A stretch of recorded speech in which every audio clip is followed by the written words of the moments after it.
looking first gen mufflers. Yeah, buddy. Bonus points if you can tell me. I just pointed at it. Bonus points if you can tell me what's different between a 79 and a 1980 bumper. It's fairly obvious. This is the new muffler for the RADX7. Notice you can see through it. So this is a Vibrant Street Performance 3-inch inlet, 2.5-inch outlet. It's probably going to sit up a little bit higher than this. Tuck it up a little bit higher once I get it all in there. Well, hey dog, what you been doing? Running around the woods? We're talking about exhausts. You should go chase something. Okay, bye. Vibrant Street Performance muffler, 3-inch inlet, 2.5-inch outlets. We're going to run 3-inch exhaust all the way out on this deal. I already started on the downpipe. As you saw, had everything laying out that's going into this deal.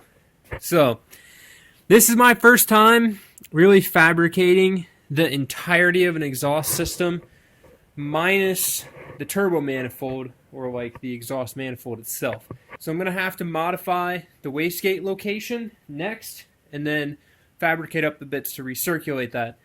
Now, from that 3-inch V-band down there next to the transmission to the turbo, everything is going to be stainless. It's kind of a mixture of some stainless works parts, some Vibrant parts, but stainless up here. From that V-band to the muffler, excluding the muffler, which is stainless, is just going to be mod steel.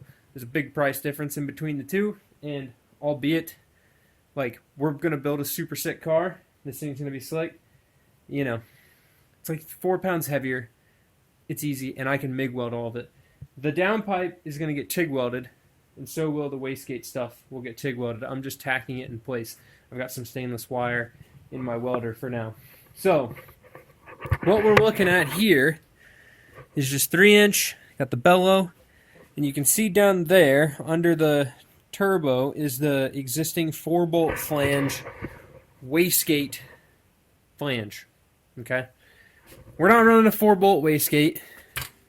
We're going to run this deal. This is a 40mm tile wastegate, and I want to put it right here. So that leaves me, I'll just set this here, leaves me ample room to recirculate this out this way, put the bellow in there, and then tie back into the downpipe. I can put my O2 sensor right here, and I just need to connect that existing wastegate dump area up to the top. Now, this is going to be a little bit, you can kind of see down there where this comes off. These runners are massive. Hopefully we don't have any boost creep issues. I'm not trying to run a ton of boost out of this thing, and ideally if I can just like make a controlled, 12 to 15 pounds, that's perfect. But we're going to be hooking that thing back up to the wastegate over here. And the main reason for that, guys, is I really don't want to risk melting the lines that I really don't want to risk melting the lines that go to the wastegate from the boost controller. I can put my boost controller right here. Having the gate sit right here makes it super easy to change the wastegate springs if I ever need to. And also just the serviceability of it, right? Putting it down under the car, not only does that make that area hard to service, it makes getting my turbo off harder. It makes getting the turbo manifold off harder. It makes just accessing everything under there a lot harder. And with wanting to recirculate everything, having all that stuff nice and up here should just be ideal. So that's kind of what I've landed on. So I've got to get out my angle grinder, because that's what I cut everything with. And we'll chop up a couple of these little J-bends and get from that point to that point.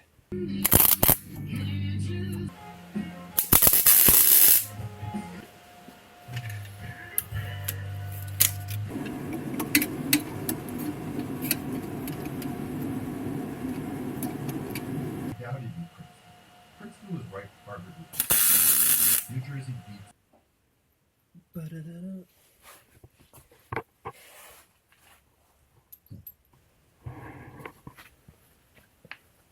What's up, dog? Is there something out there scaring you? You guard dogging them off? Got some deers or something running around? I don't know why you're cold. It's like 75. They turned the heat on for us here in Tennessee. Yeah? You're just excited because we got the exhaust done, aren't you? The exhaust is done. Now we get to take it all off so we can weld it, huh? So I finished up the 3-inch exhaust all the way out the back of the car. Got some shots I'll put in. It's dark under the car, hard to show you exactly what it looks like right now. But a couple things I learned, and I'm going to take it off. We'll lay it here on the ground, and we'll go from there. First things first, fitting a 3-inch exhaust underneath this car is super hard. There's not a lot of room to tuck it up. The tunnel's super narrow. So you can see it does hang down maybe about 1.25 inches at the lowest point, maybe 1.5 inches at the lowest point, probably about here, right at the back where the tunnel starts to turn up in front of the axle. One of the parts that was pretty tricky to figure out was just, I wanted, this is the Vibrant muffler, twin tips. It's got to sit where it has to sit. The tips have to be where they are. There's no turn down or anything on this. So this connection point here, getting from the muffler, which is a fixed constraint, to then over the axle, which is basically a fixed constraint because of how tight a 3-inch pipe fits between the spare tire well and the frame. In addition to maintaining, you can see I've only got about 1/2 inch of droop of the actual exhaust tube below the frame rail here, so plenty of clearance for the axle to come up. But fabricating these two pieces, 100% the hardest part of building out this whole exhaust system.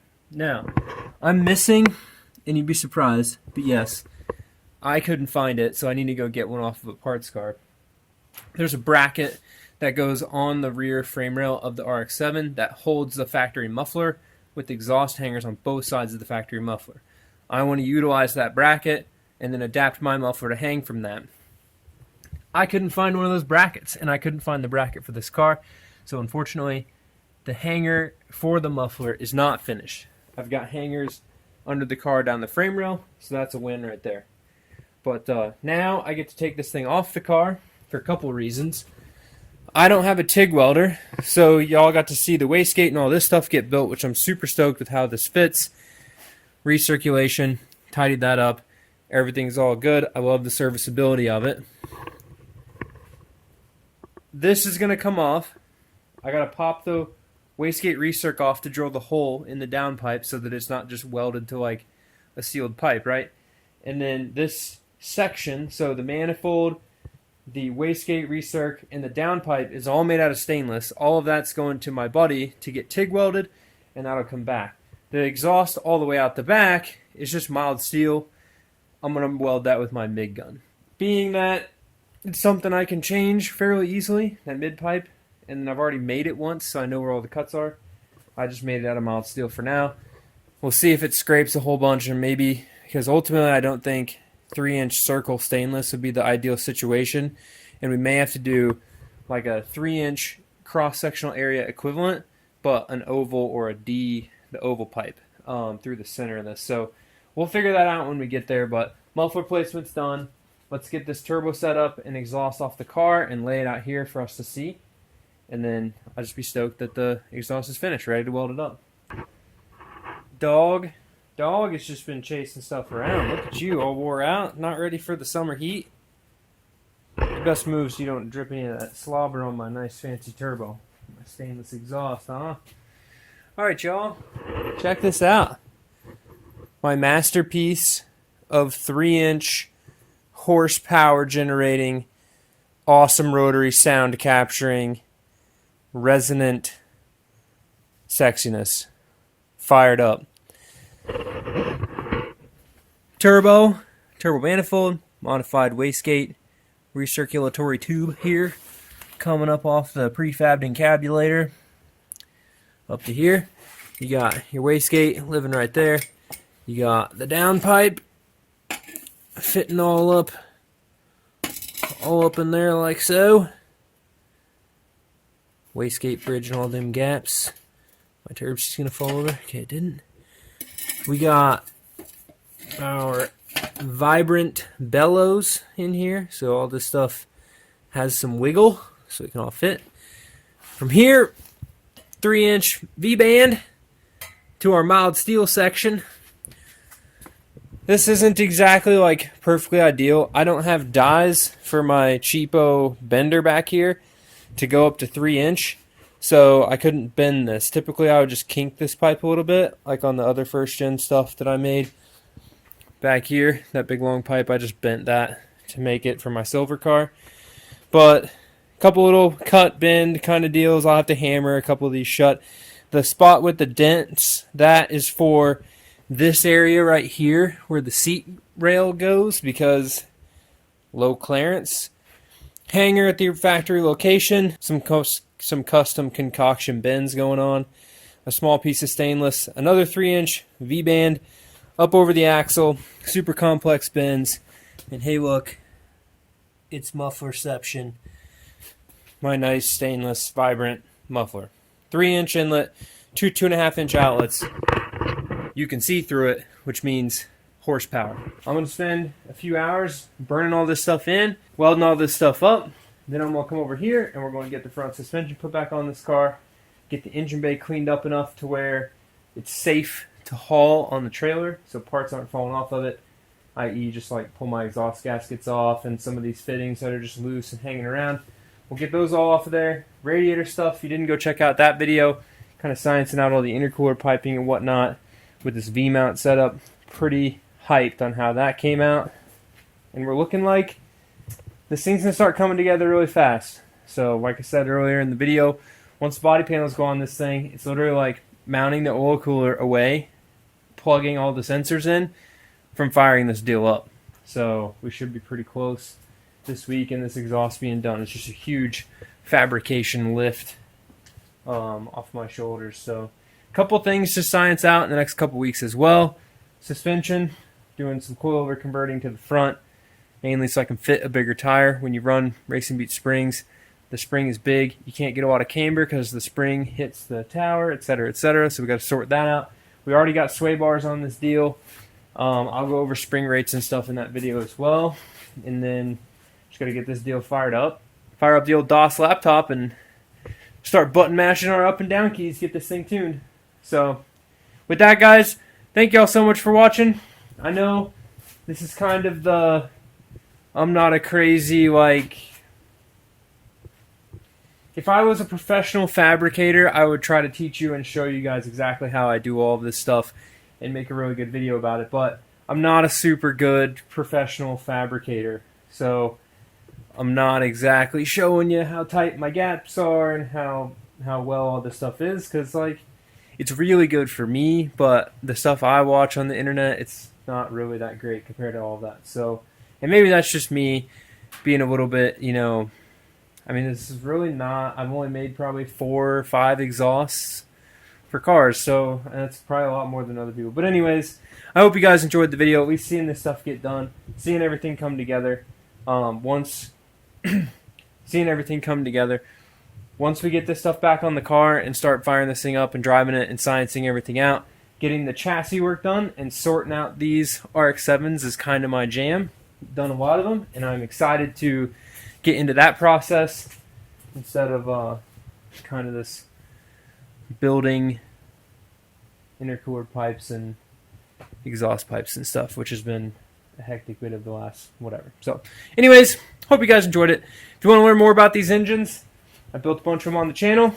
Go check out the other videos. Subscribe if you want to follow along with the RADX7.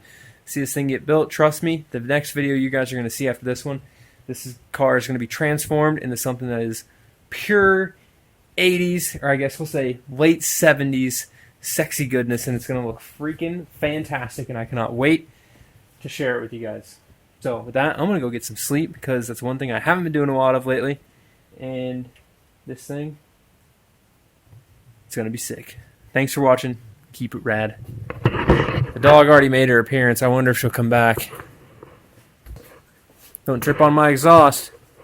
Can't have any slobber stains on my stainless. Hey, have you been staying up way too late? No? We gotta stay up later? Come on, jump. We're staying up way too late. Yeah, big yawn. That's a better call out. Are you staying up way too late? Big yawn. What'd you go get dirty for?